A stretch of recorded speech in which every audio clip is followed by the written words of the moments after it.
Andaikan waktu bisa diputar kembali, ingin rasanya ya Allah, kembalikan ayah tercinta bersama ibu lagi. Covid tidak hanya memisahkan ayah selamanya, membuat saya terisolasi dan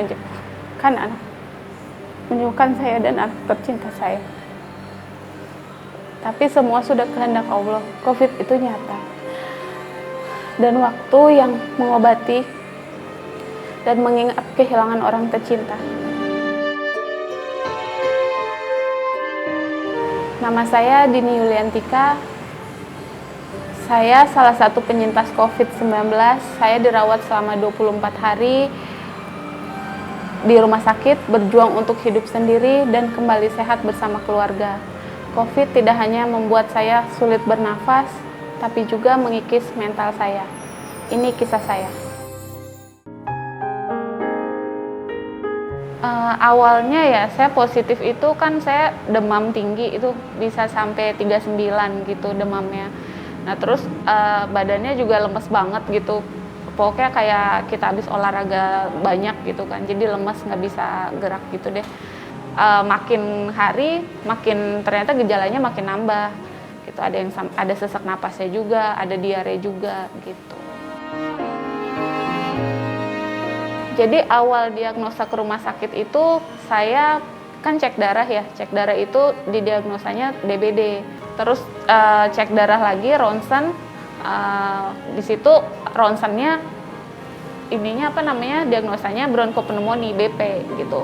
Nah karena ronsennya itu kelihatannya udah BP, makanya perawatnya udah nyaranin rawat aja gitu, tapi dirawat di ruang observasi dulu.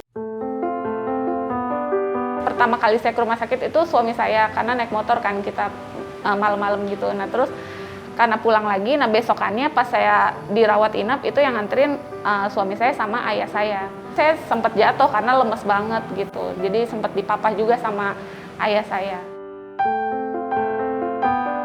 Jadi dari hari keempat tuh kondisi saya mulai jelek banget gitu, saturasi saya kalau misalkan kan tiap pagi memang selalu dicek ya sama susternya. Tiap pagi dicek saturasi saya selalu kurang dari 95 gitu. Bahkan ada sempat pernah sampai 88 gitu. Nah itu susternya udah worried banget sih gitu, karena takutnya kenapa-napa. Cuma alhamdulillah sih nggak sampai pakai ventilator, karena cuma pakai selang doang. Awal pakai selang yang di hidung, yang cuma di hidung doang. Terus karena nafas saya masih nggak bagus, pakai selang yang hijau itu, yang pakai penutup itu, terus yang pakai ada ada kantong udaranya. Anak saya itu kan masih 2 tahun ya, kemarin masih 2 tahun kurang sih gitu. Jadi dia masih nyusu ke saya juga, masih ASI. Mungkin kenanya ya karena kita emang ASI kan gitu. Nah itu cuma saya nggak tahu awalnya anak saya tuh kena positif juga gitu kan. Karena hasil swab anak saya sama keluarga di rumah tuh baru keluar di hari ke-14, 2 minggu. Itu kan berarti udah lama banget ya gitu. Anak saya positif OTG dan mungkin sih itu yang bikin ayah saya jadi positif juga, mungkin ya, saya juga nggak tahu sih. Cuma karena memang pas selama 2 minggu itu kan anak saya memang deket banget sama ayahnya, sama abah gitu kan, sama abah. Jadi ya mungkin itu sih gitu. Jadi tapi sebenarnya pas swab pertama itu ayah saya masih negatif gitu, ayah ibu saya masih negatif gitu. Terus pas pulang ke Cirebon pas swab baru ayah saya ternyata positif. Cuma pas pertama di rumah sakit kepisah dari anak ya itu pasti sedih banget lah. Anak saya masih ASI, terus masih 2 tahun juga kan, masih pokoknya apa-apa masih sama saya gitu kan. Meskipun saya sebenarnya kerja juga, cuma ya deket banget gitu. Ya paling cuma bisa video call, sampai hari keberapa ya saya minta dibawain baju anak saya yang belum dicuci sama suami saya. Tolong bawain ke rumah sakit dong biar saya bisa nyium bau dia gitu. Itu sih, itu obat kangen saya sama dia sih, itu selain video call.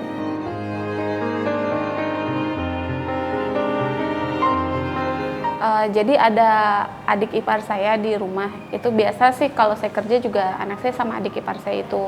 Terus ada suami saya kan, berarti ada ayahnya, terus ada ayah sama ibu saya yang waktu itu ke rumah saya karena mau ngejenguk saya sakit gitu.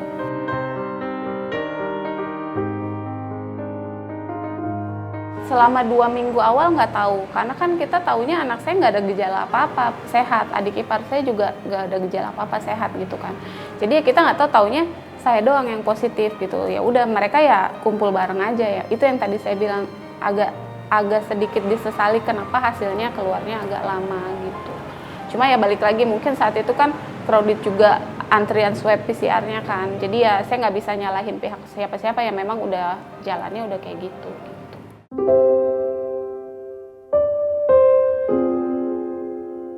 Pas tahu dia OTG ya akhirnya diisolasi, maksudnya diisolasi sama adik ipar saya yang juga OTG gitu. Jadi yang positif tuh adik ipar saya sama anak saya kan. Jadi mereka di kamar belakang, yang lain di kamar depan sama di ruang tamu gitu sih. Jadi ya diisolasi gitu. Yang jadi masalah justru ketika saya pulang dari rumah sakit, itu kan saya harus tetap isolasi lagi ya. Itu yang jadi masalah, saya nggak boleh ketemu dia dulu 10 hari. Itu yang lebih drama sih menurut saya. Itu lebih sedih karena saya bisa lihat dia gedor-gedor pintu, "Momi buka, Momi, Dede mau masuk," dia ngomong gitu. Terus saya bilang, "Jangan masuk dulu, Mominya masih belum sehat," gitu kan. Ya gitu, anak saya maunya deket-deket saya karena dia ngelihat saya udah dateng gitu.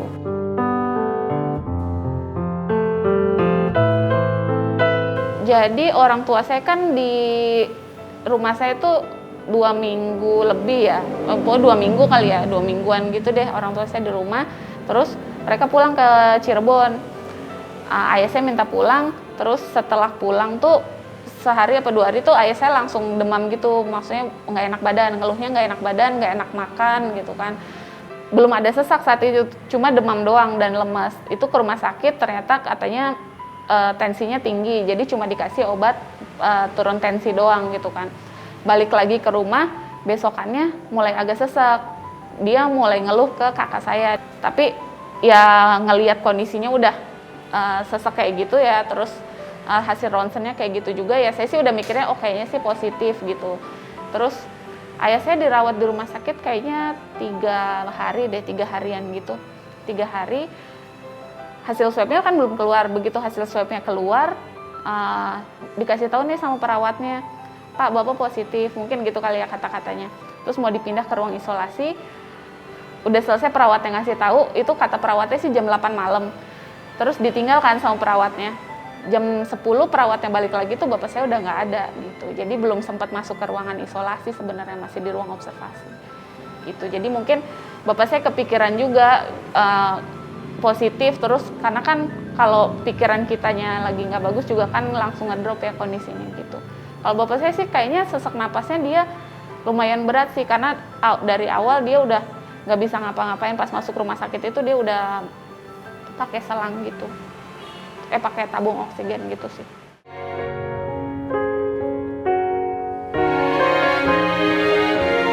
Gini, kalau COVID itu semakin kita ngedrop, kayaknya kalau misalkan pikiran kita lagi nggak bagus, kondisinya juga jadi ikut nggak bagus gitu.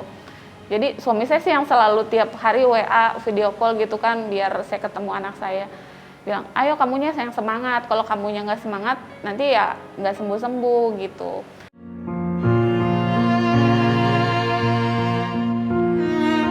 Untuk kebangun pikiran positif ya itu, support dari teman-teman itu ini banget sih, berharga banget gitu. Mereka WA, sampai ada yang kirimin makanan ke rumah sakit gitu. Terus saya kesini-sini saya sering ngobrol kan sama perawat-perawatnya. Kalau misalkan lagi lagi cek kondisi gitu, saya ngobrol sama mereka pikiran mereka positif banget gitu. Nah itu sih yang ngebikin saya berpikiran selalu positif gitu.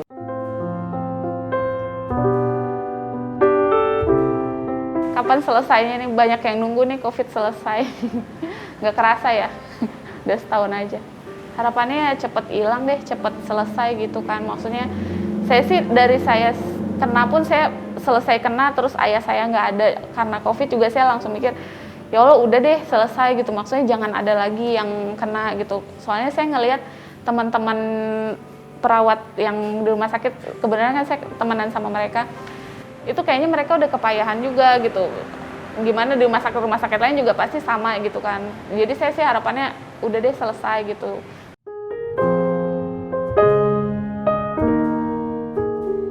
kalau misalkan ada yang abai itu saya masih sering ngingetin sih, pakai dong maskernya.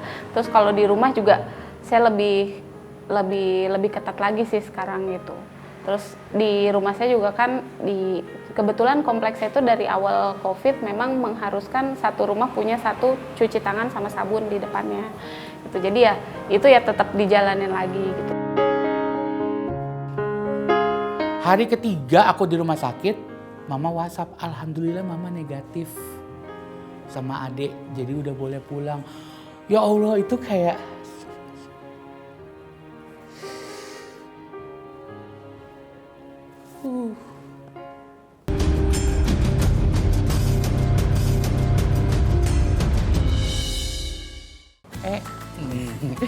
maskernya dong coba. Sorry. Dipakai yang bener masker. Orang gue udah pakai masker dengan benar, udah pakai sanitizer, pokoknya ngikutin prokes semuanya aja masih kena sama COVID. Iya sih kemarin ya. Iya, 2 bulan loh gue di rumah sakit. Jadi buat pemirsa juga di rumah, Papa pengen kasih tahu COVID is real, jadi benar-benar ada dan belum berakhir. Kita semua masih bersama-sama ngelawan COVID ini. Tetap ikutin selalu protokol kesehatan yang ditetapkan sama pemerintah. Jadi jangan sampai orang lain udah pada ngikutin prokes, kaliannya belum, kalian nularin sama yang lainnya. Ya. Hai guys, aku Papam. Aku pengen kenalin di sini kegiatan aku sehari-hari selain syuting, aku juga usaha di bidang dessert bakery. Terus yang terakhir aku sekarang bergabung di salah satu kantor startup company ya, yang bergerak di bidang IT teknologi. Jadi itulah kegiatan aku sehari-hari sekarang. Kalau dirunut lagi kurang lebih aku kenanya itu di gelombang kedua. Aku menderita COVID itu kurang lebih 2 bulan positif. Dan walaupun cuma 2 bulan, efeknya sampai detik ini walaupun udah hampir setahun masih nggak bisa ngelupain. Tapi ya itu yang namanya rezeki nggak kemana ya kalau kata orang.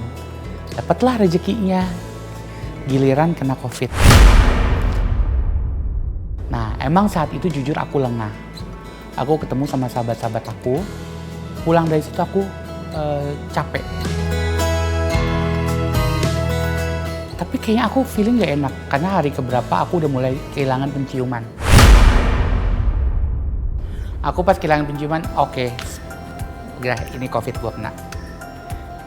Karena aku ngobrol sama temen-temen aku yang udah kena, kehilangan penciuman. Oke, ini welcome to the club nih gue nih kayaknya nih, gitu. Jadi kayak udah situ aku udah nggak takut lagi, udah kayak yang, ya udah nih gimana nih gue kalau kena. Aku isolasi mandiri di rumah 2 minggu. Tapi di situ aku penciumannya udah balik normal, udah nggak ada apa-apa, karena aku berpikiran positif. Karena ya itu rahasianya kalau kena COVID itu yang diserang mental sama pikiran. Jadi jangan mikir macem-macem. Aku makanya marahin mamaku, jangan mikir macem-macem, sehat gitu. Udah 2 minggu kita nunggu lagi. Total aku sebulan dong di rumah, aku sambil minum aku isoman di rumah, dapatlah kabar mama aku sama adik aku positif.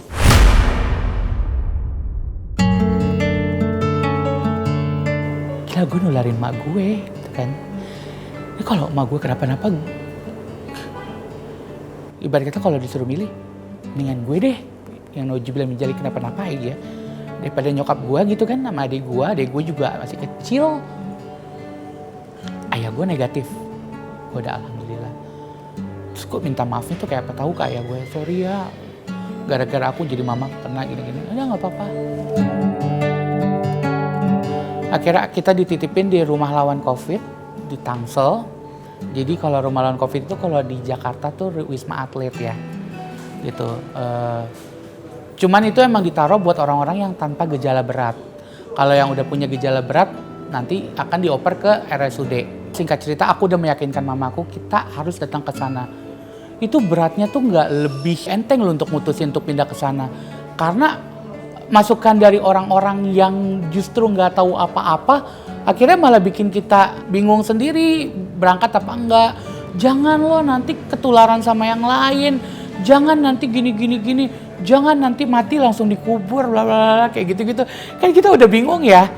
Udah deh mah nggak mah, aku udah lihat di internet nih bagus, ini, udah kita bismillah, nawaitu sehat. Duh jangan dong, itu malam tuh doa tuh kayak nggak kelar gitu, kayak yang ya Allah please. Ini gue di sini sendiri sama adik gue yang cowok, masih kecil, masih SMP, dia masih butuh gue di sini, gue nggak boleh ninggalin dia. Dapat kabar besoknya aku masih harus dipindahin ke RSUD karena paru-paru aku jelek, karena aku dulu ngerokok.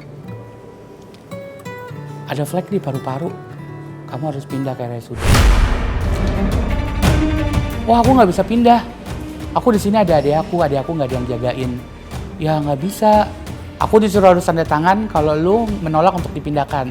Jadi kalau kenapa-napa, pihak rumah lawan COVID nggak mau tanggung jawab. Ibaratnya seperti itu ya kasarnya. Aku jadi parno dong dikasih surat seperti itu dong. Akhirnya mamaku ngomong, udah nggak apa-apa ini buat sehat. Seperti yang kamu bilang, kita masuk ke sini nawa itu sehat gitu. Baru masuk RSUD, disuruh ngisi form. Gimana orang gak kena mentalnya nih ya. Disuruh ngisi form, itu isinya salah satunya adalah pasien tidak akan keberatan untuk tidak dikunjungi orang. Kurang lebih seperti itu. Pasien tidak boleh memaksa untuk keluar selama perawatan. Terakhir nih gongnya. Apabila pasien meninggal, langsung dikuburkan dengan protokol COVID dan keluarga tidak berhak untuk bla bla bla bla. Gua mau pikiran sembuh, tapi dibacain yang meninggalnya. Masih berat tuh 1-2 hari kan ya. Masih mikirin mama di mana. Mama tetap, udah jangan mikirin mama sama adek. Kita semua sehat. Hari ketiga aku di rumah sakit, mama WhatsApp, alhamdulillah mama negatif sama adik, jadi udah boleh pulang. Ya Allah, itu kayak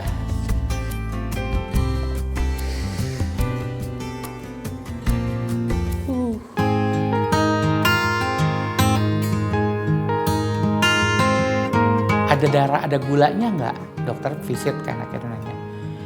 Belum pernah divonis kena diabetes sih, cuman ya aku kan gendut, what do you expect? Aku bilang gitu.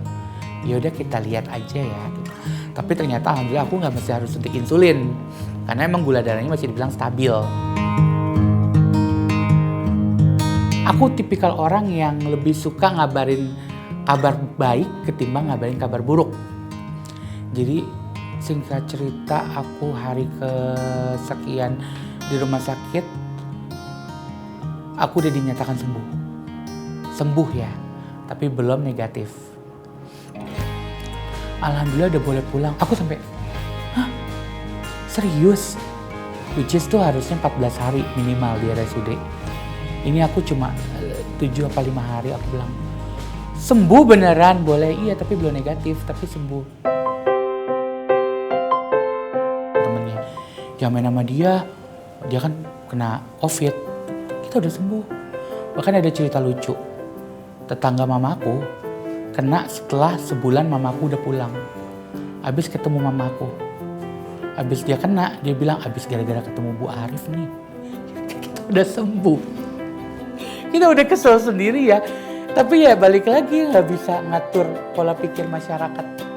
Ada yang well educated, ada yang ya begitulah.